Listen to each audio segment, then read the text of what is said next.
Hello అండి, welcome to my channel. ఈరోజు వీడియోలో మనం అమ్మమ్మ కాలం నాటి హెల్దీ స్వీట్ జొన్న పిట్టు ఎలా తయారు చేసుకోవాలో చూద్దాము.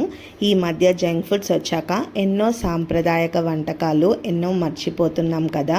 పిల్లలకి జంక్ ఫుడ్, ఆయిల్ ఫుడ్ కాకుండా ఇలాంటి హెల్దీ ఫుడ్ అలవాటు చేశారంటే వాళ్ళ ఫ్యూచర్ చాలా బాగుంటుంది. హెల్తీగా, యాక్టివ్గా, స్ట్రాంగ్గా ఉంటారు. ముఖ్యంగా ఆడవాళ్ళ నడుము బలానికి ఈ జొన్న పిట్టు చాలా బాగా ఉపయోగపడుతుంది. చాలా రుచిగా ఉండడంతో పాటు పిల్లలకే కాదు, ఏ వయసు వాళ్ళకైనా చాలా మంచిగా హెల్దీగా ఉంటారనమాట. ఇంకెందుకు ఆలస్యం, ప్రాసెస్లోకి వెళ్ళిపోదాము. ఫస్ట్ ఒక బౌల్ తీసుకొని ఆ బౌల్లో ఒక కప్ ఆఫ్ జొన్నలు వేసుకుంటున్నాను. జొన్నల్ని బాగా వాష్ చేసుకోవాలి. 2 to 3 times బాగా రుద్ది కడుక్కోండి. ఇలా కడిగిన తర్వాత నానపెట్టుకోవాలన్నమాట. మళ్ళీ ఫ్రెష్ వాటర్ పోసేసుకొని నేను నైట్ అంతా నానపెట్టేశాను. ఆల్మోస్ట్ ఒక 12 hours నానపెట్టాను అనమాట. బాగా నైట్ అంతా నానిపోతాయి. చక్కగా నైట్ నానపెట్టేసుకొని మార్నింగ్ ప్రిపేర్ చేసుకోండి.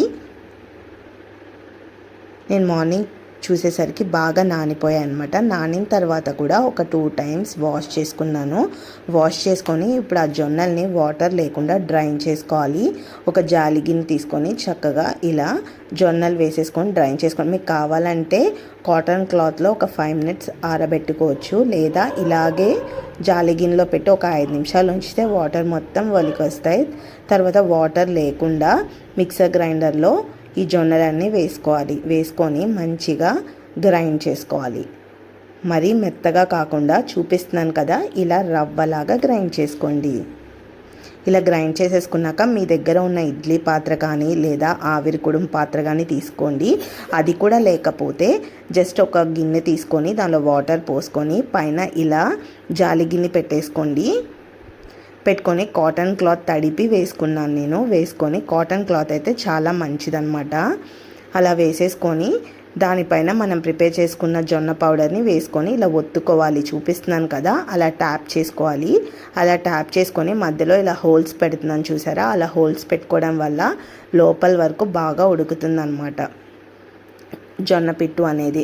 తర్వాత కొంచెం వాటర్ చిలకరించుకోండి. ఇంకా బాగా మనం ఎత్తుగా వేసాం కాబట్టి బాగా ఉడకడానికి ఆ వాటర్ కొంచెం హెల్ప్ అవుతాయి అన్నమాట. ఇలా చూపిస్తున్న విధంగా కవర్ చేసుకొని క్లాత్ చక్కగా పూర్తిగా మూత పెట్టేసుకోవాలి. ఒక 30 minutes వరకు ఉడికించుకున్నాను నేను. నాకు ఆల్మోస్ట్ 25 to 30 minutes లో ఫ్లేమ్లో ఉడికించుకోండి.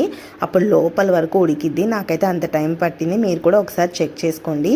లో ఫ్లేమ్లో అయితే బాగా ఉడుకుతుందనమాట. ఇలా ఉడికిపోయింది కదా, ఇప్పుడు ఒక బౌల్లోకి తీసుకుంటున్నాను.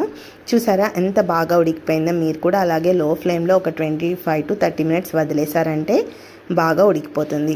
ఇప్పుడు దీనిలోనే వేడిగా ఉన్నప్పుడే మనం 1/2 cup, సేమ్ కప్తో 1/2 cup బెల్లం పౌడర్ తీసుకుంటున్నాను.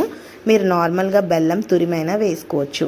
నేను ఇప్పుడు ఎక్స్ట్రా ఏం యాడ్ చేస్తున్నానంటే డ్రై ఫ్రూట్స్ యాడ్ చేస్తున్నాను. పిల్లలు ఆ డ్రై ఫ్రూట్స్ ఉండడం వల్ల ఇంకొంచెం హెల్తీగా ఇష్టంగా తింటారు కదా, అందుకనే పుచ్చగింజలు, ఇంకా గుమ్మడికాయ గింజలు, క్యాష్యూస్, బాదం ఇవన్నీ వేసాను. దానిలోనే ఇలాచీ కూడా గ్రైండ్ చేసి వేసాను. 2 tablespoons ఆఫ్ నెయ్యి వేసుకొని కలుపుకుంటున్నాను. ఇలా బాగా మిక్స్ చేసుకున్న తర్వాత ఎండు కొబ్బరి ఉంటుంది కదా, అది మీరు తురిమైనా వేసుకోవచ్చు, లేదా మిక్సీలో గ్రైండ్ చేసైనా ఎండు కొబ్బరి కూడా యాడ్ చేసుకోండి. దానివల్ల రుచి చాలా బాగుంటుందన్నమాట. ఎండు కొబ్బరి వేయకుండా ఇలా అయినా తినొచ్చు, కానీ ఎండు కొబ్బరి, డ్రై ఫ్రూట్స్ వేయడం వల్ల పిల్లలకి నోటికి చాలా రుచిగా ఇష్టంగా తింటారనమాట. ఇలా ఎండు కొబ్బరి వేసిన తర్వాత కొంచెం సాల్ట్ కూడా వేయండి. దానివల్ల టేస్ట్ అండ్ ఫ్లేవర్ చాలా బాగుంటుంది. వేసి బాగా మిక్స్ చేసుకోవాలి. మనకి లేకుండా బెల్లం కూడా బాగా కరిగిపోయే వరకు, ఇలా వేడిగా ఉంటే కరిగిపోతుంది అనమాట. చక్కగా నెయ్యి అవి వేసుకున్నాం కదా, ఇలా ఉండలుగా చేసైనా పెట్టొచ్చు పిల్లలకి. వారానికి ఒకసారి ఇలా చేసి పెట్టండి. వాళ్ళకి ఇలా హెల్దీ ఫుడ్ అలవాటు అయిపోతుంది. చక్కగా అడిగి తింటారు. టేస్ట్ కూడా అంత బాగుంటుంది అనమాట. లేదా ఉండలు ఇష్టం లేకపోతే చక్కగా ఇలా బౌల్లో వేసేసి స్పూన్ అయినా పెట్టి ఇచ్చేయండి. చాలా ఇష్టంగా తింటారు. చూసారు కదా, ఎంతో టేస్టీ జొన్న పిట్టు రెడీ అయిపోయింది. ఇలాంటి హెల్దీ ఫుడ్ అప్పుడప్పుడు మనం వారానికి ఒక్కసారైనా పిల్లలకి చేసి పెడితే వాళ్ళ ఫ్యూచర్ చాలా బాగుంటుంది. చాలా హెల్దీగా, యాక్టివ్గా, స్ట్రాంగ్గా ఉంటారు. చూసారు కదా, ఎంతో సింపుల్గా చేసుకోవచ్చు. మీకు కూడా ఈ వీడియో నచ్చినట్లయితే మన ఛానల్ని లైక్ చేయండి, సబ్స్క్రైబ్ చేయండి, అండ్ పక్కనే ఉన్న బెల్ ఐకాన్ని కూడా క్లిక్ చేయండి. Thank you.